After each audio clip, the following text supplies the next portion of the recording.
Let me jump in here for a second because I want to get some questions in. The communication, right? What apart from communication, what are some other challenges you believe these two communities face in developing stronger ties between them? Minister Hughes, you want to take this? I think that because we haven't had a structured approach to the engagement, that has been the major deficiency. And I hope that this Department of the Diaspora will do that. I remember, when the AFC first started, we actually had promised that if we ever got into government, that we were actually going to ensure that we had diaspora representation in the parliament too. And certainly within our political structure, we have on a regular basis members of the diaspora that are part of our National Executive Council. And when we have those meetings, they join via Skype, and once or twice they've actually come down. So I think that we have to have formalized links that really work, and as you mentioned, communication is the key. Once we communicate, then we know. The good thing is that there's so many Guyanese now that have left that are at an age where, and I see these with my friends who have kids that are, just about to finish university, and therefore some of the responsibilities that my generation had have lessened. And that's the time where I say to people in the diaspora, when we say that there's a place for you in the development of Guyana, we don't necessarily mean that you need to pack up your house and come back. We're saying that there are many, many different ways that you can support and build. Whether it is in your church that you used to be part of, your school or whatever, or whether as an investor you want to come in and be a company that can reap some of the benefits that Guyana has to offer. We're getting investors. We have investors from Trinidad and Barbados that are very big in our agricultural sector that are planting, because everybody recognizes that the next shortage in the world is going to be food and water, both of which Guyana, thank God, is blessed with. And therefore, on the investment side, on the supporting side, even on the mentoring side, it's sad when you consider that in some respects, everybody in Guyana too is moving fast. Times have changed. Both parents need to be at work. Some families don't even have two parents. They have a grandmother and a mother trying to keep things going. And therefore, the support is there. And I think traditionally, Guyanese have not been as nationalistic as they should have been. When you compare us to Jamaicans and to the Trinidadians, and so that's one of the things that I hope that I see has come from the last election, that there's a new, renewed sense of who we are as a country, and most importantly, we need to have conversations. We haven't had enough conversations on race, on how we work together, how we deal with some of the real issues, and I hope that part of this 50th celebration, we're going to look at all of those and have those conversations. I think too that in the Caribbean region, I think Guyana was looked down upon for a long time.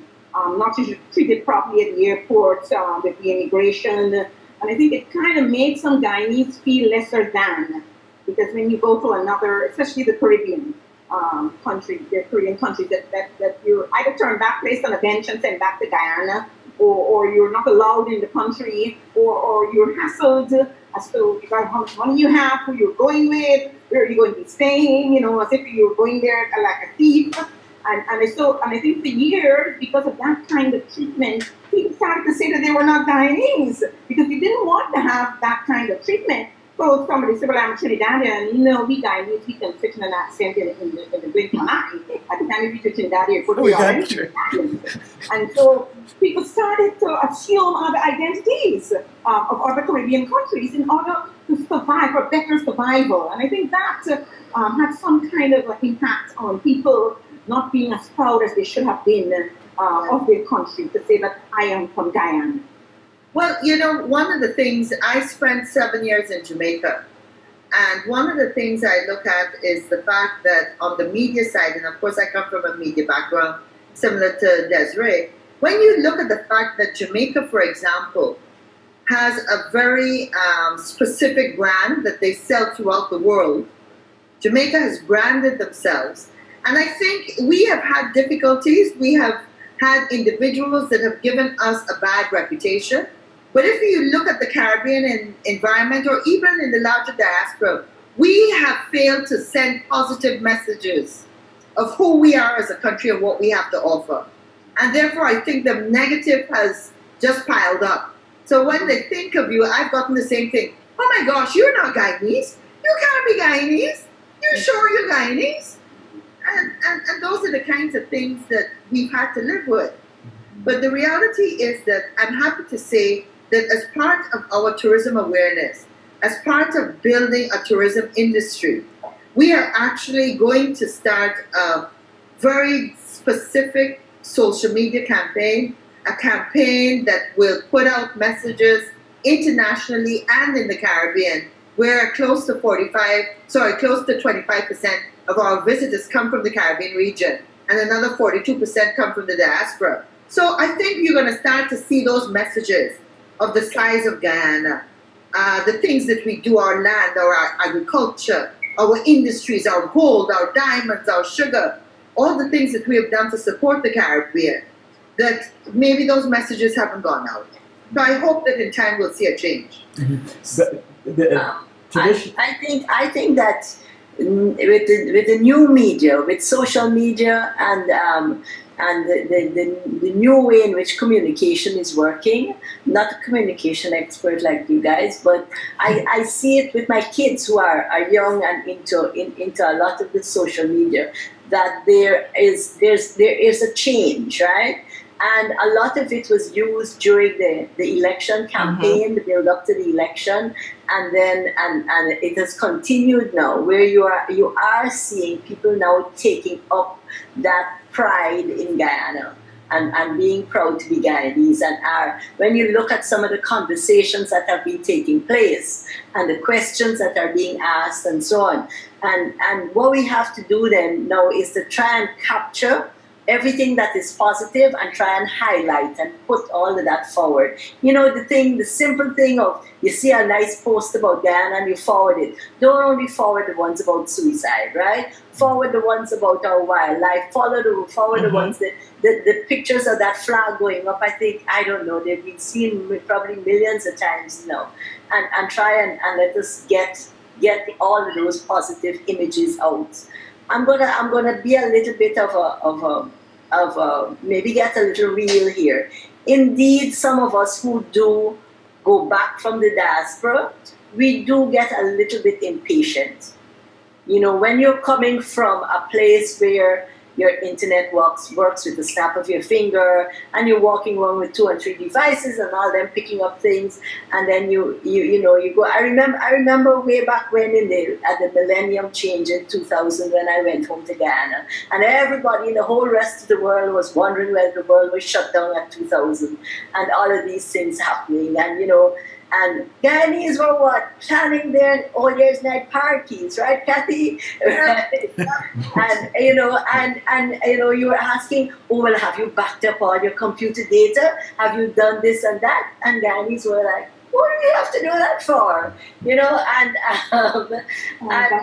So there sometimes is a little disconnect depending on where you are, and I do. In a sense, when I go back, there's a comfort to going back to somewhere that is a little bit not as hassled. But then again, when you are there and you have to know that you have to run your business back home in wherever you are, and you need to get onto the internet to make a bank transfer or something, and Guyana they don't use credit cards and that sort of thing. That will get a little impatient now. So we need to recognize those things and take the time to understand how the system works, how the processes work, and at the same time nudge the government to move things forward at a faster rate. There are many things in Guyana that I feel the government should leapfrog. They should forget about 20th century technology and forget some of the things and just go straight into what is new and brand new, right? And so that things can be moved forward at a faster pace, because there's a lot of catching up to do. It's so important for people to remember what they left when they left. When people left Guyana when they were 15 and 12 and 10, what we have now is not what they left. It is far more advanced. So don't only look at where you are and how advanced the country that you're living in has become, but think about what you left when you left Guyana and think about what it is now. Then you know that there was progress. Might not be as fast as you want it to be. We're still a third world country. Come on, work with us here. And so you have to have patience. I will be impatient with any overseas workers who don't have patience with us. I'll be thinking you're struggling, and come on, and give you some kudos for it. I know you live in the big fancy country, the fancy this and the fancy that, but it got a lot of beautiful memories and a lot of beautiful things you can do in Ghana that you can't do in them countries. Trust me. Yes. We talked about communications earlier, right? And I sense that it was more in terms of branding and larger messages. Mm-hmm. One of the challenges of working from here with folks in Guyana, from my little experience, and communicating, is for little things like people's responsiveness to emails, right? So it's when Sarah mentioned going down and being a little impatient, right? That's one of the areas that I'm generally most impatient about, because people don't seem to read their emails, and we're talking about heads of institutions, right? So you send a communication and then you wait and you wait and you wait and you send another one. So I think so as we move forward, right, one of the cultural changes, cultural shifts, would probably be where people are more responsive to these kinds of emails, right? We can't communicate properly if you're not reading and responding to your email. This is the direction of the world, right? Electronic communication, right? And I know that a couple years ago, even government officials had Gmail accounts and Yahoo accounts, right? So I'd like to see, and I believe there progress is being made in that area, maybe not as quickly as Sarah and I would like, where institutions would have email addresses, right? So that we can send an email to the CEO or to the HR department of whichever company we're trying to reach out to, right? And we don't have to depend on the individual. When the individual leaves, then you have to track down the successor's new email, right? So this is what the little itty bitty things like that can be frustrating in trying to work. And then you have to remember, as Desiree says, we are a third world country and we're trying to move forward, right? So we still suffer from power outages.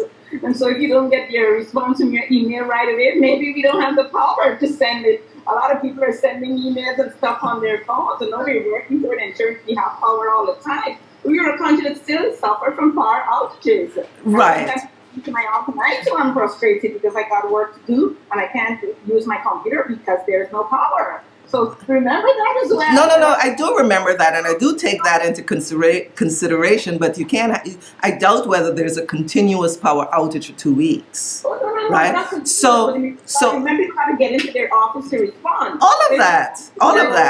When you go in, you don't have the power. I'm just saying that is possibly because I think more people use now than they use computer because of that same problem.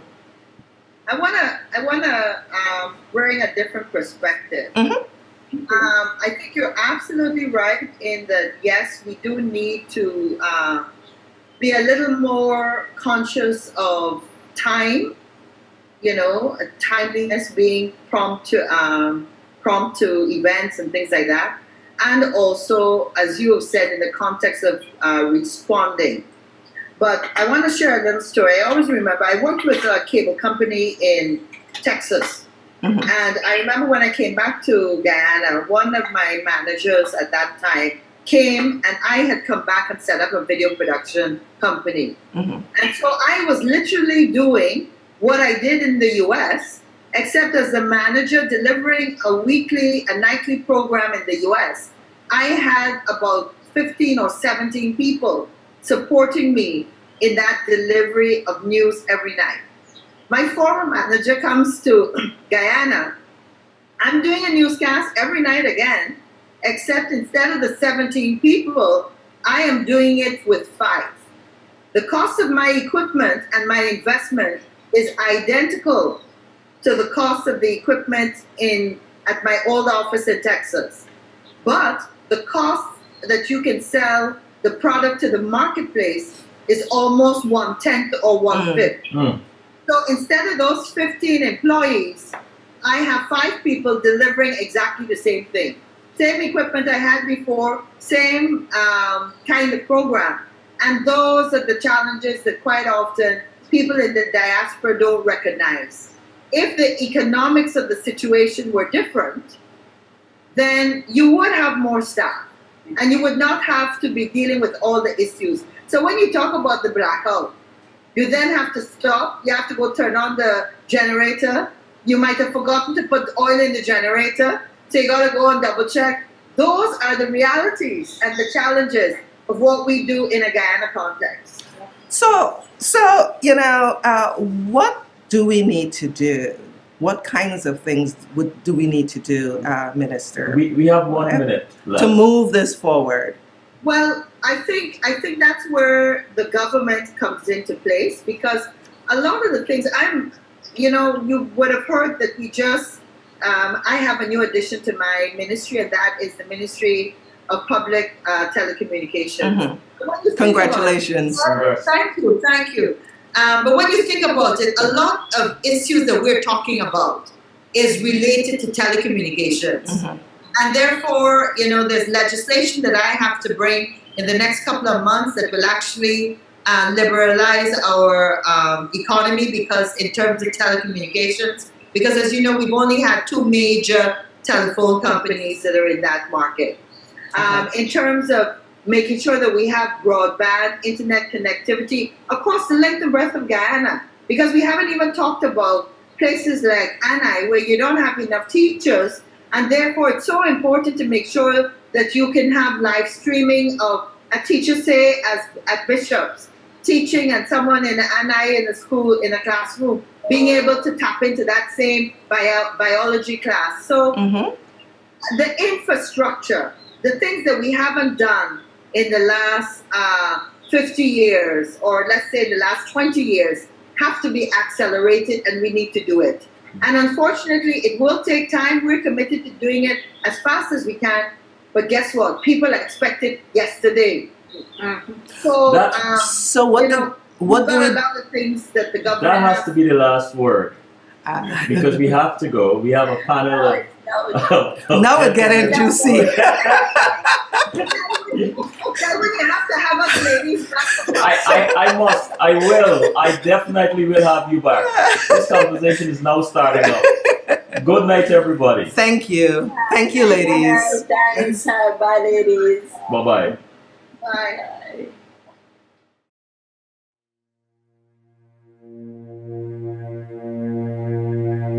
Dear land of Guyana, of rivers and plains, made rich by the sunshine and lush by the rains, say a gem light and fair between mountains and seas. Your children salute you, dear land of the free land of Guyana. Our heroes of yore, both bondsmen and free,